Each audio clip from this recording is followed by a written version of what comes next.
Welcome back to another episode of the Burn Factory podcast. Yeah, I mean, me and Chris Curtis have very similar stories. I mean, we're veterans of the sport, you know, not even with the UFC necessarily beforehand. I mean, me and him have,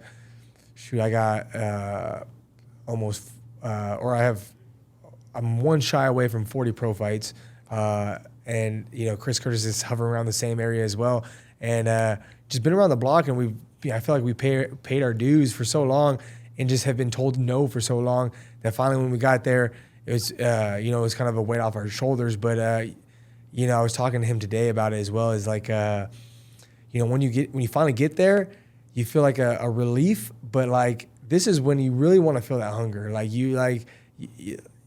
like even after a couple of my wins that I had over like Steven Peterson or Dawodu, like I felt like I had reached the mountaintop. But once you start getting a little bit too comfortable, you can lose sight of why you started doing this and kind of lose that hunger. And so me and him were talking about it today. And when we were fighting back when we were getting no's on the Contender Series, we had such a hunger that was insane. Like we were willing to fight for free. If back then Dana White said, "Hey, we'll sign you to a contract, but you got to do this fight for free for us," I would have said yes immediately. Mm-hmm. Like I would have, whatever you need. Like, and so you got to remember the way you thought back in those days when you're in the, when you're actually back, when you're in the UFC and you're at these high level situations and fighting these guys. You got to remember how hungry you were when you were fighting on the small shows and on the contenders and stuff like that.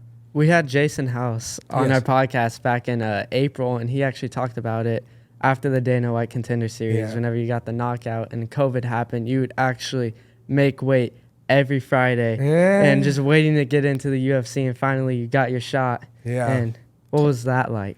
Yeah,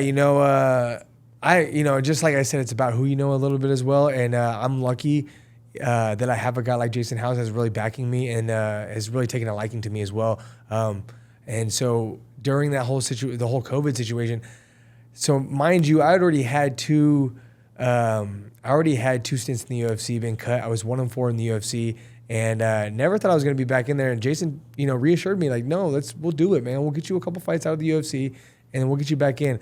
I had one fight back at Cage Sport against AJ Bryant, who was a decent fight. He was like 13-4 at the time, and he was a tough kid. I was able to get a submission over him. But anyways, right after that, literally, I fought in February that year of 2020, and then March, everything started shutting down.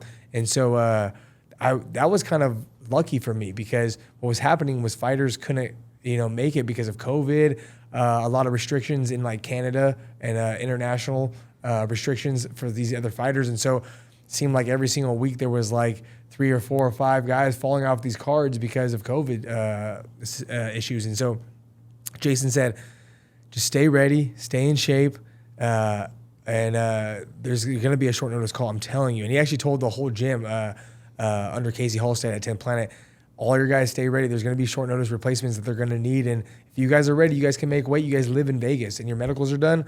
You're an easy puzzle piece to fit into their equation if they need you.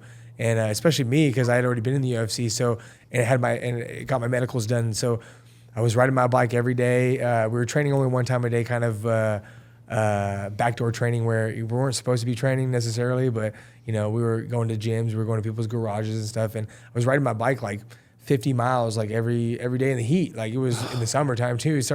And so like 3 weeks prior to that, it was like my name was in the hat with a couple other guys on fallouts, and I just like it missed me. And then Sean Woodson had already actually chose somebody else. It was me, Daniel Pineda, and somebody else. And Daniel Pineda had said that he probably couldn't pass a test for the COVID.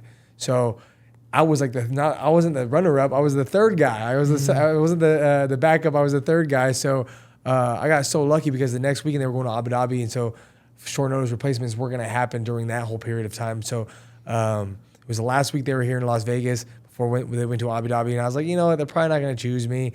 And then Wednesday rolled around, and actually Jason told me to go on Tuesday to get my medicals done because that was a possibility to fill in for that fight. And I'm sitting in the waiting room to get my blood taken, and he calls me and he said, "Hey man, sorry they chose this kid from Texas. It turned out to be Daniel Pineda." So I ended up driving back home, And he's all like, he calls me back and he's like, hey man, just make sure you get your medicals done. He's like, something will pop up. And then the next day, I still got my medicals done. The next day he said, you're in, brother. He's like, Dano Banana couldn't pass couldn't pass a COVID test, so you're in. And luckily enough, I was kind of water loading every week. Wasn't making weight every week, but I was making myself ready to be able to make weight if I needed to. And it's tough, man. I'm a big featherweight, and so I was able to kind of I was doing my water loading and doing kind of the stuff that I do during the week of fight week, almost every single week, and we ended up doing it at catch weight at 150, and actually made it as low as 148, and then ended up getting my job back off that fight and got a bonus, and it was just one of those moments where like if I didn't take these steps, like if I wasn't training as hard as I was, if I wasn't worrying about my weight, if I didn't get my medicals done, if I didn't have somebody like Jason House backing me, this opportunity wouldn't have. It might have presented itself, but I might have not been ready for it. And so the fact that I had all these things had aligned, and it was probably the worst situation. It was probably this worst situation to have a UFC fight. Like I don't know if I'm fighting or not.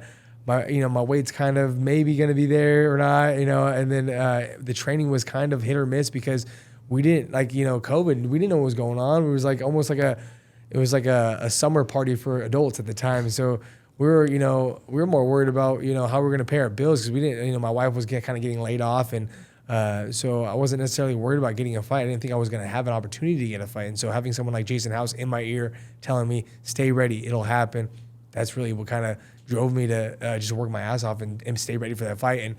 And off that fight, I got my job back with the UFC, and it's been such a roller coaster. And that was like the fight for sure that like embodied my style the most. Like, and not even my style, but my whole story. Like, just like going through adversity. Like I might have been down 2 rounds leading into that fight or leading into that third round, and he drops me in the third round, and I end up having to drag him down and choke him out, and just kind of show the grit. And I think that's kind of just embodies my whole fighting style and my whole fight career. Yeah, that fight really showed who you are. But how did you not lose faith during that time when you're continuous being like, oh, okay, you might fight. Oh, nope, sorry. And then you go to the next week, then the next week, then the next week. Well, yeah, it's interesting that you say that because the weekend before that, Camacho, I don't know if that's his first name or his last name, but Camacho had a fight that fell out for him, and Justin James that trains at Extreme, he ended up filling in for him super short notice like I did with Sean Woodson the next weekend, and ended up getting a knockout and in like 30 seconds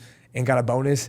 And I was one of the names in the hats for that fight too. So it was like me, Justin James, and I think a couple other guys that was in the drawing to take that fight on short notice. And watching that happen for him that weekend, I was just like, God, man, that could have been me. Yeah. And literally it happened to me the next weekend. So like it's you kind of just, I don't know. I think it's just about being optimistic. Like I've always been very optimistic, and it's hard not to be envious of other guys, but you can't make your feelings out to be what's happening to other people. Because if you do that, you can drive yourself crazy. Like if I get happy or sad when some people get shots and some people don't get shots, then it's like that's a waste of energy in my mind. So you got to be happy for people and just hope that it happens to you, and be able to capitalize on those opportunities. So I just wanted to make the most of any opportunity, and so I knew if I just stayed on top of my training, kept my weight down, that if the opportunity presented itself, I'd be ready. And if it didn't happen. It's one of those things. I had the Contender Series said no to me, lost 3 UFC fights and got cut for the second time. So I'd already been through adversity. So it was like that was nothing new to me. Especially in the sport and in the UFC. So I was like, if it happens, it happens. I'll make the most of it. If it doesn't, I've had worse things happen to me. So.